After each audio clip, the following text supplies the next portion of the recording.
Okay, great. Well, hello, and welcome to a new episode of the Success Grade podcast with your host Hussein Talib. My guest today is Matt May. He is the founder of. Just a minute.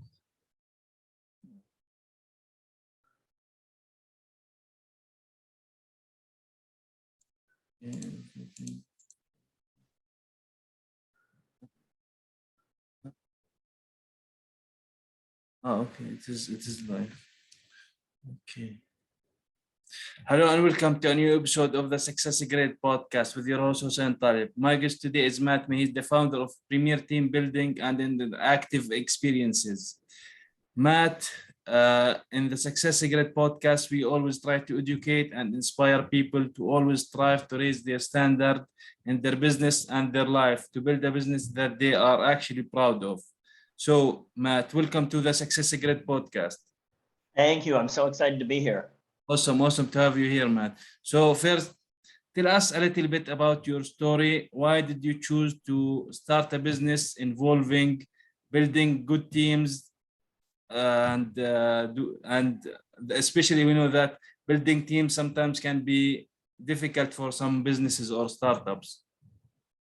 Well, my background way a long time ago, as a kid, I was a camper and I went through counselor and training program for 3 years. And then I was a camp counselor for 2. When I went to college, I did a lot of development and a little bit of psychology, leadership training, did a lot of that stuff. And I went to college for business and theater. So after college, yeah, right, kind of an interesting combination. So I always thought I wanted to do theater and or live entertainment, but I also really liked the leadership and the interactive experiences and whatnot. And I fell into team building in many years ago. I was an assistant facilitator at a program for another company and just loved it. So I started doing more and more, and then I learned how to be a lead facilitator myself, and I freelanced with a number of companies. And after a while, I finally said, I can do all of the back end stuff, the production and the office stuff, and still be on the front lines. It's tough when you're a facilitator. Some people love walking in and doing it and then leaving. And for me, I did like that, but I always felt like, oh, is there something that could be tweaked here to make this a little bit better? And what could have been done perhaps in the lead up to it to make it a little bit stronger right now? So I decided to start my own company, and I did. And it was sort of this perfect storm of everything I had done up to that point kind of collided together. People say, what do you do? And I say, I take people who may or may not work together on a daily basis and put them in a room or on a beach or in a yard or whatever together, give them light competition and get them to collaborate and communicate and work together organically. And what do I do then? I get to use my producing background and my business background, and I get to use my theater background and do my, hosting ha-cha-cha thing. But I don't have to remember lines, and I don't have to hit marks, and I don't have to listen to a director. And at the end, I clean up, pack up, and head out, and I'm done. So again, it was kind of like a perfect storm of the business and the leadership and the psychology and the theater. Everything sort of collided together to put me to where I am now. That's an amazing story, especially that you had apparently you have passion for multiple things. But team building, I think, especially for businesses now, is it something that you see from the people who you are working with? Is it something that they are struggling to do? Because having a great team to work with in business or in sports, having great teams to achieve certain things, there must be some certain elements that you are looking for the right people, right?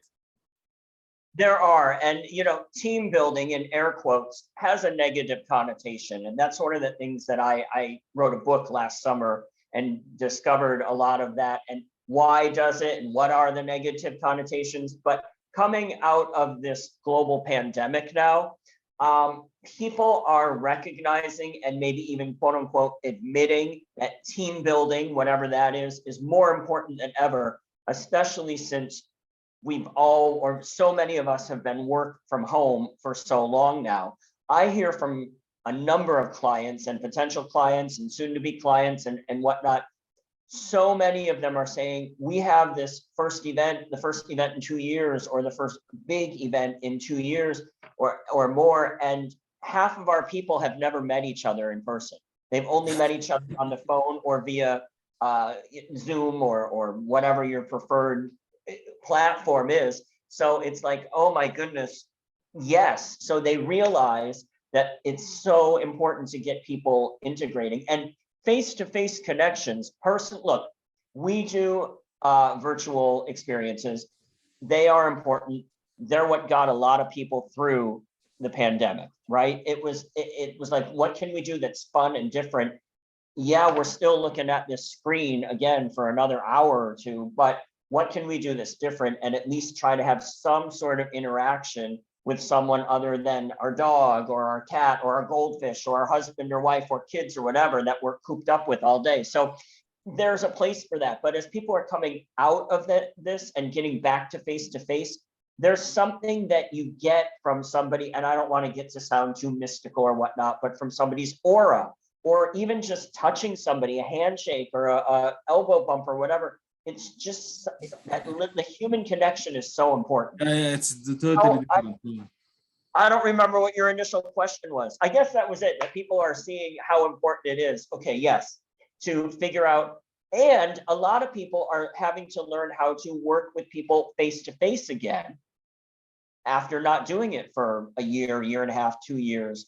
And now with people they don't even know too. So what can we do, we being people like me or the company or the HR department or whatever, to help facilitate, to make it easier for people to start doing that and then continue to do it for the benefit, let's be honest, of the bottom line. So I'm not sure. I think it's Elon Musk who lately said that working remotely is not good for the business.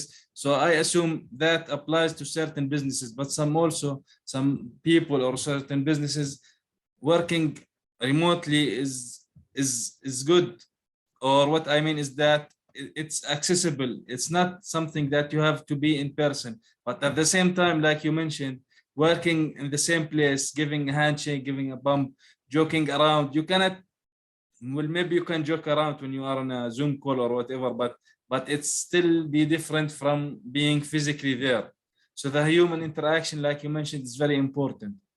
So Absolutely. yeah, so from your company and the people you work with, how do you see, is there a certain fear for people to work with teams? Are certain people anxious about working with other people, and how to deal with that if there is a certain situation like this?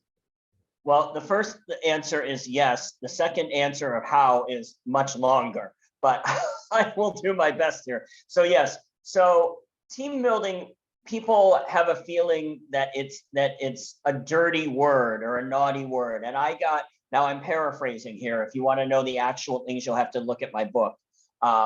But I said, what do you think of when you immediately think of when you hear or read team building, whether you spell it one word or two? And I got some matter of fact answers. I got some positive answers, but I got a lot of negative ones that ranged the gamut from hell is real to something they make teachers do on the first day back to school, to a day where I might hurt my eyes from rolling them back so far. So, a lot of people have some very serious feelings about team building. And so then the question was, what's the best team building experience you ever had? And what's the worst? And why do you have such negative feelings for the people who do? And what I found in general is that it was negative experiences they had, whether it be a fear of heights or having to do something that another thing they have a fear of water, fear of drowning, paintball. A lot of people think paintball is what team building is. To me, it's not. To me, that's like that's like a game you play, fine, but why do you want to shoot people with paint and put bruises on them? And where is the team camaraderie? You're basically every person for him or herself trying to take out everyone else except the people on your team if you're playing with the team. So that's kind of what I got. And then you have people who are extroverted who say, ooh, team building, yes, awesome, let's go. Ooh. And then the people who are introverted and going, oh my God, no, I don't want to do this and I don't want to talk to people. So how do you get everyone to work together? There are a lot of things that we do and that I do personally as a facilitator and that I train my facilitators to do. Basically, we want to disarm people. And how do we do that? We get them put them together in small groups, getting them to laugh together, doing silly little common things together, and to forget that they're doing team building, right? So when you can get people to forget that they're there to do that and just have fun and enjoy each other. And again, I use the word organically all the time. Let it just happen. How do you do that? By giving them challenges, and giving them competition. Now, again, not paintball. I'm talking lighthearted, fun competition. People like to win stuff. It's human. We all do, right? Yeah. So even if it's a fun little gold medal that you take back to the office or the cubicle or your workstation on an assembly line or whatever, it's like, hey, I was on the winning team, man, right? So you mentioned competition there because I watch a lot of football. I think you call it soccer. So football has like 11 players. So like you mentioned, everybody likes to win. So there is, for example, the trophies that the team wins, and there is the individual trophies that the highest goal scorer wins a golden boot or whatever. So how do you make a healthy competition between the teammates inside? Especially sometimes we are eventually humans, so there might be some kind of a jealousy element there. How do you see that, having a healthy competition between teammates inside? Because if there is some bad, let's say some bad competition, it will affect on the field, right? It will have bad results. They will lose. They will not do good. Well, I think I understand where you're going with this. And it's, so you want to put what we do for most of our experiences, we recommend teams of 10. So we're right about that football or soccer team size, right? So giving them a challenge or multiple challenges. Say it's a philanthropic program and we're going to build bikes for kids, right? For underprivileged children. So yes, part of it is the building of the bikes, but we don't just give you the bike kit. You have to earn that. How do you do that? You do that by solving trivia, by solving potentially some photo challenges, some video challenges, coming up with some sort of a team commercial rah-rah spirit thing. Lots of different components that we put in. So if you know that you're on a team, or Joe on a team is really mechanically inclined and is really good with working at his hands, but he is no good at rah-rah sis boom bah.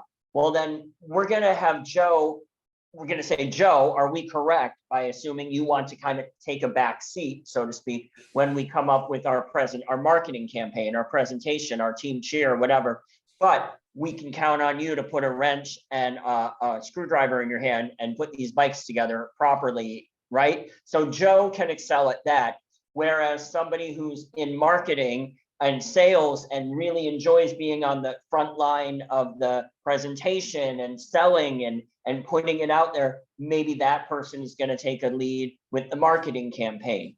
And then you have somebody who's really good visually for the visual arts and really good at drawing and whatnot.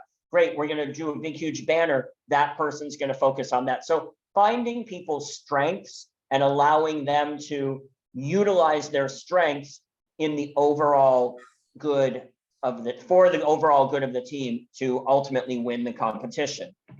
So I guess I would say it's the same way. And now I am not a soccer / football person. Okay. So, oh my goodness, I'm so sorry. The phone ringing.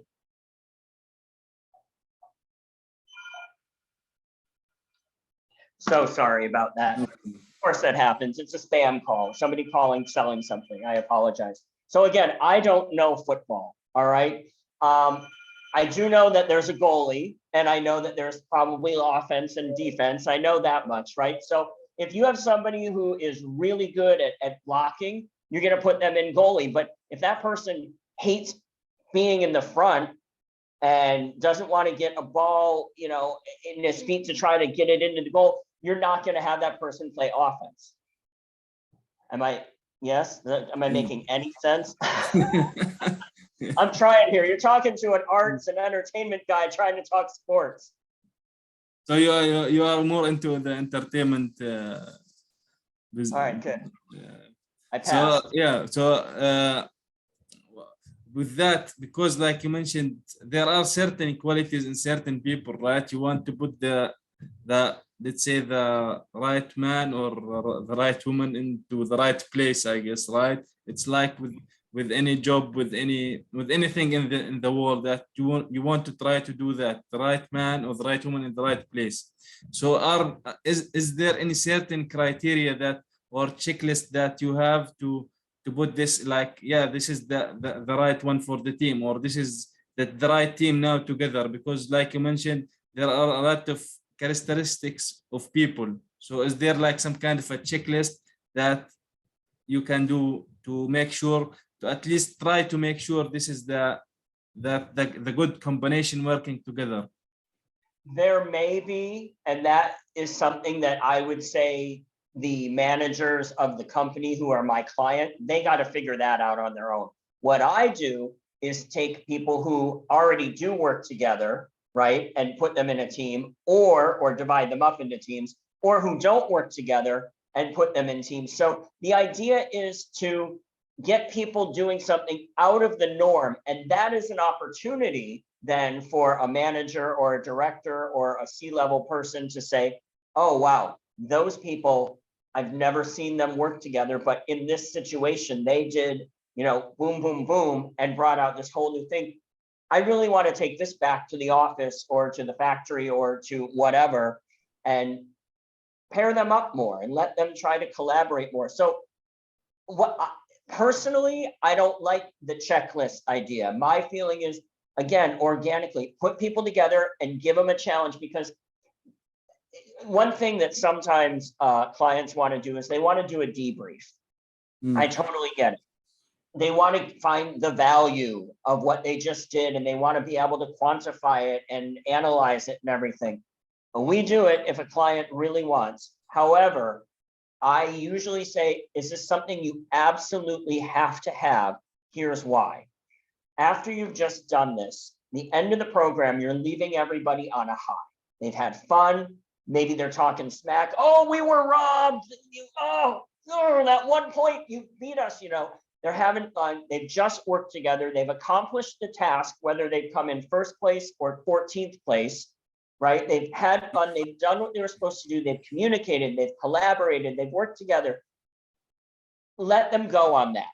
Don't beat the dead horse, right? Because as soon as you say, okay, now we're going to sit down and analyze it, it's like, well, I don't know if the soccer game analogy would work, because I'm sure coaches are always trying to figure out, oh, what could we have done better? And that's a different scenario. But in my scenario, it's like, oh, don't make it like school.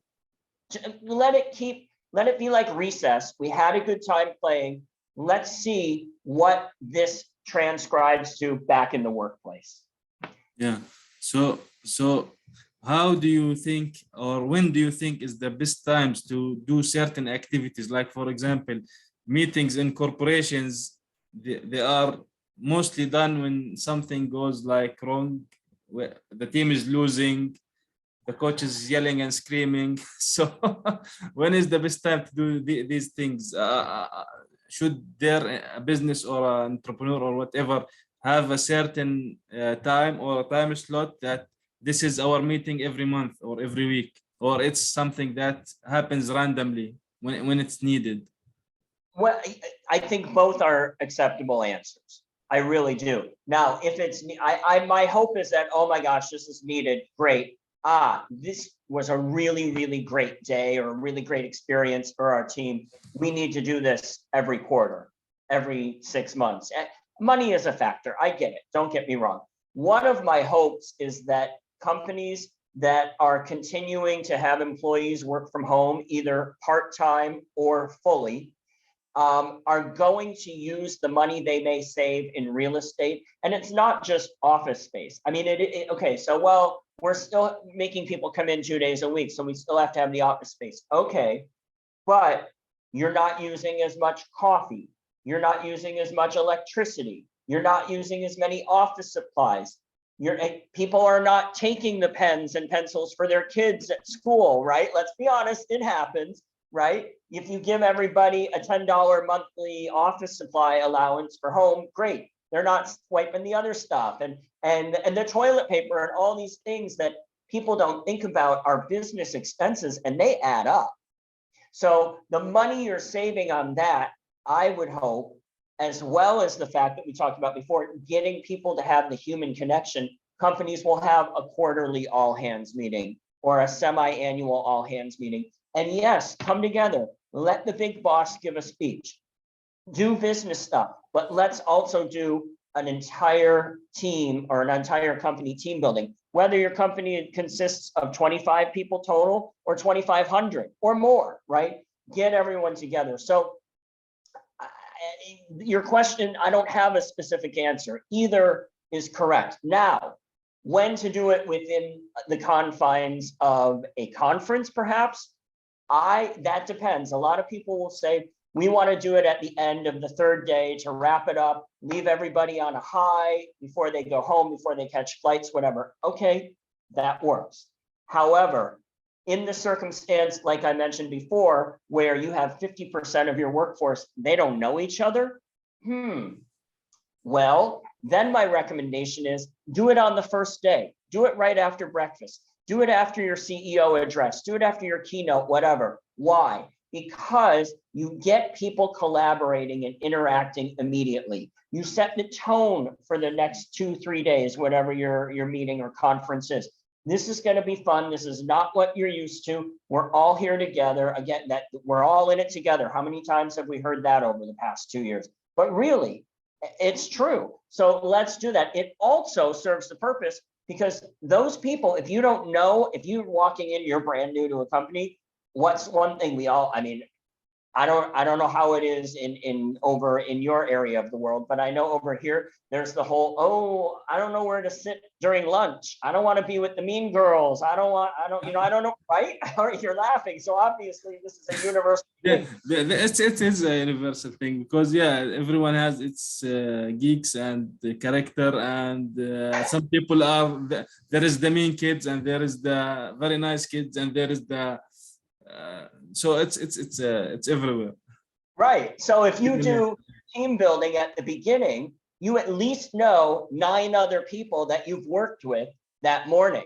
So, oh, okay, it's not quite as bad. I at least know a few people we can have lunch with. And then, oh, I'm going to get to know more people. And it's kind of like the spider web that spreads out. So by the end of the third day, you've networked and are comfortable. And it wasn't just, oh, so where do you live? Oh, what do you do for work, right? It's not all that small talk. You get that out of the way right at the beginning. So I recommend doing team building early on. And when I bring this to people, they think, oh, so many people say, I never would have thought of that. So let me ask you here, like, for example, when you mentioned, like, as an example, like 50% of the people who are working in the same place don't know each other. Do you think the culture of the business or the company or any culture is important in that place? Because if the company culture is spread to all people, to all employees, or to all the team or whatever, they should be in sync. But if the culture is not spread to people who are old employees or the new ones, for example, so how do you think culture is affecting that team building? I think culture, company culture affects look, everything ultimately. And when you're talking about business in whatever industry, when you're talking to the big wigs and the board members, they want to know bottom line. How is this affecting the bottom line? Company culture is very important. And, Google is a good example. And I don't mean to promote any particular company or bash any company. I'm just using a quick example that pops into my head. From what I understand, Google Cafeteria, they've got pool tables and pinball machines and ping pong tables. And if you need to take a break, go play a game of pool, come back as long as you get your work done. I think that is a big culture positive for me. Now, I know there are people that say, no way, because we've got a bunch of yahoos who won't get their work done. Well, do you really have yahoos, or is that how you treat them? I don't know. And then this gets into business management models, and that's a whole nother discussion. But I think company culture is very important. I listened to a podcast episode recently, and I will give a shout out to Jordan Harbinger of the Jordan Harbinger Show. It was on his podcast. And I don't remember who it was, and I apologize, and I'm paraphrasing here, but it was something like the employees only start when they're a new employee, they only start on a Friday. If you're a new employee, you only start on a Friday at this company. And I wish I could remember the company name. And why? Because you do your orientation stuff in the morning and anything you have to do and kind of get to the work. And then after lunch, the new employee pushes around the snack cart around the office. And it has snacks and it has beer and wine and stuff. And yeah, Friday afternoon, you can have a beer if you want, or a little glass of wine, whatever. But this new person is the one delivering the goods, if you will. And it allows this person to, now, I'm sure they're not going to remember everyone's name, but at least meet these people. And this person is the hero bringing around the Friday afternoon snack cart, right? I mean, I wish I had thought of something like that. I think it's a brilliant idea.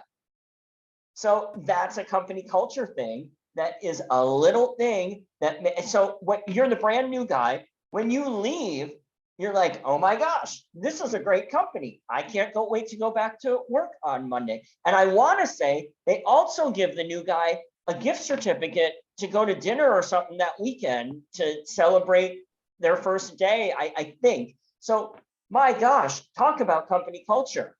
I want to go back. These people were all welcoming to me. Well, of course they were. You had the food and beverage cart, but regardless, yes, they were. And the company gave you that experience. So yes, I think company culture is very important, and team building is a big thing about that. One of the big talk about check marks and check boxes is with human resources is company culture and employee retention and employee happiness. So team building is one thing you can do to give people a fun outlet.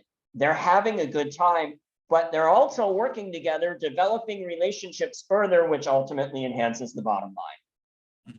So that was an answer to your question. How important do you think like personal relationship between employees can affect the business forward? Because if there is some bad relationships between employees, and especially between an employee and higher people, managers, for example,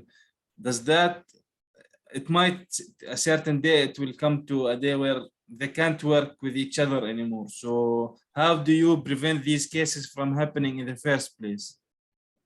Well, look, I don't mean to be negative, but the realistic part of me says sometimes people just don't get along and they can't be together. And in that case, you got to separate them. Whether you need to move one person to another office or another city, or they just need to go, right? It happens. It's the reality. In a team building situation, there are two schools of thought, and I'm going to argue either or both. One is that, okay, if you know Sally and Bob just don't get along, you need to pre-assign teams so that we are guaranteed they're not going to be on the same team, period. If it's going to be that toxic, then it's going to affect everyone else on the team and perhaps even permeate into other teams, and they're going to sense it and see, oh crap, what's going on over there? Sally and Bob are on the same team. Yeah, I'm glad I'm not over there. Let's run the other way, right? If that happens, then make sure don't put them together. Now, the flip side is, let's just, put them together and make them work together. Now, again, if it's a huge toxic thing that's been going on for 4 years, I wouldn't do it personally. But I know some companies would say, no, this is the way it is. You got to work together. Okay. Or leave it to chance. And in our experiences, we tell people, you can predetermine teams, you can have us predetermine teams on a list with a list you give us, or we'll do it randomly at the beginning. And we have a triple top secret mathematical NASA approved method that we use. And I can't tell you what it is right now, and it's totally random.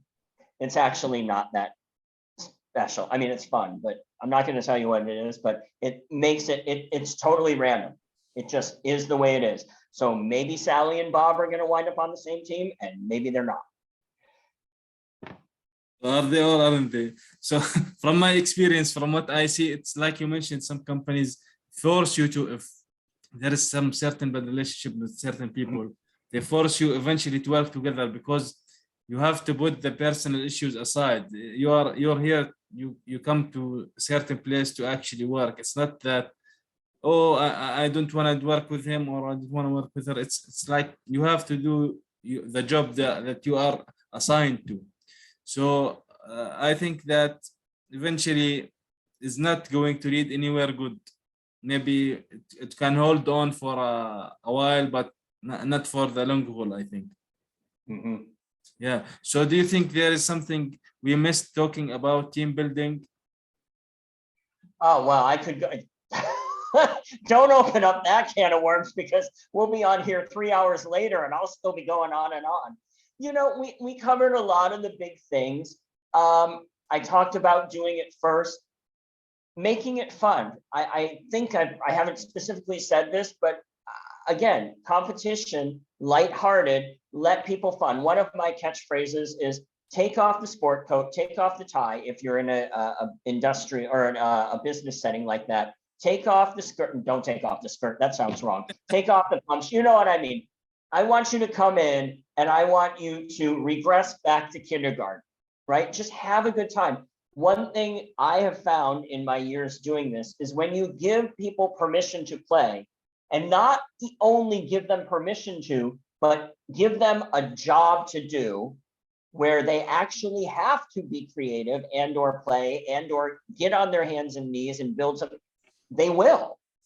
But adults, and I don't know if this is a US thing or a global thing, where we tend to put ourselves in boxes, or we're put into boxes, whether it's a family, the relationship that we have with a partner or a parent or a child or a boss or a colleague or a principal in school or a teacher. We play these roles and define them. Well, I break it down, have a good time, just go and play, making it fun. Mary Poppins, Disney movie, it's been all over the world in how many hundreds of languages. What does she say? In every job that must be done, there is an element of fun. You find the fun and snap the job's a game. Well, we spend so much time working in our lives. Why shouldn't we have a little bit of fun? Why shouldn't it be pleasant? Yes, it's work. It's called work for a reason. But if you enjoy what you do and enjoy the people you do it with, or at least can appreciate them, and once in a while, every 4 months, have an afternoon where you do something totally different, my goodness. But that goes back to company culture right there. It's going to make things a lot more pleasant. Yeah. So would you say, is there one takeaway for people to take from this episode? Or is it just having fun while doing work, for example? Well, I hope I've covered a few things. And one is that team building is not a bad word, and it shouldn't necessarily have a negative connotation. If it's done right, it shouldn't. Hopefully I've given you a few snippets of what positive team building entails. Yes, it should be fun. When to do it based upon the people. Hopefully breaking down the fear and anxiety. All right, hold on, maybe it's not going to be so bad. I can play to my strengths. I don't have to do something that I don't think I'm good at. So there's 5 takeaways. I hope I hope people got that. Yeah. Well, thank you, Matt. Where can people get in touch with you? The best place is at our website, which is premierteambuilding.com. We are based in the US, but we work globally, and I love to travel. So there's a really good chance if you're out of this, even in the States, that I'm going to be your facilitator too, because there's a lot of places I haven't been that I want to go to. So premierteambuilding.com, that'll tell you all of our social media links, and there's a contact form to get in touch with me there. Awesome. Well, thank you, Matt, for being here today with me on this episode of the Success Grade podcast, talking about team building and having fun while working with other teammates. Thanks for having me.